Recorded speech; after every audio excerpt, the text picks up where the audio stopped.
இப்போ ஃபேஷியல் பண்ண போகும்போது ப்ளீச்சே கேட்குறாங்க அப்படின்னா நீங்க ப்ளீச் யூஸ் பண்ணிக்கலாம். ப்ளீச்ல வந்து இந்த ஆக்சி லைஃப்ங்கிற ப்ளீச் வந்து ரொம்ப நல்லா இருக்கும். ஸ்கின்ல உங்களுக்கு ரொம்ப ஹார்ம்ஃபுல்லா இருக்காது. எந்த ப்ளீச்சா இருந்தாலும் நீங்க வந்து ஆக்டிவேட்டர் எந்த லெவல்ல போடுறீங்க, அந்த ஸ்கின் டைப்புக்கு தகுந்த மாதிரி நம்ம ஆக்டிவேட்டரை மிக்ஸ் பண்ணி போடணும். அதோட டைம் டியூரேஷன்ஸ் வந்துட்டு எவ்வளவு செகண்ட்ஸ் வைக்கணுங்கிறத தெரிஞ்சா மட்டும் நீங்க ப்ளீச் யூஸ் பண்ணுங்க. ப்ளீச் யூஸ் பண்ணா ஹேரோட கலர் வந்து ப்ரௌன் கலர்ல சேஞ்ச் ஆகும். ஸோ ப்ரௌன் கலர்ல சேஞ்ச் ஆகுறது வந்து கிளைண்ட்ஸ் நிறைய பேருக்கு பிடிக்காது.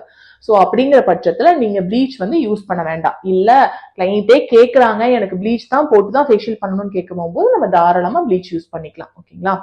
செகண்ட் பாத்தீங்கன்னா ப்ளீச் இல்லாம டீடான் மட்டும் எனக்கு பண்ணி கொடுங்க அப்படிங்கும் போது இந்த டீடான் உங்களுக்கு ரொம்ப நல்லா இருக்கும். உங்களுக்கு டீடான்ல நிறைய பிராண்டட்ல இருக்கு. ஓகேவா?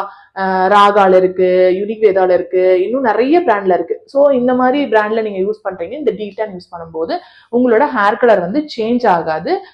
ஸ்கின்னுக்கும் ரொம்ப டேமேஜஸ் இருக்காது. உங்களுக்கு வெயில்ல போனீங்கனாலும் ரொம்ப உங்களுக்கு சன் டேமேஜஸ் இருக்காது.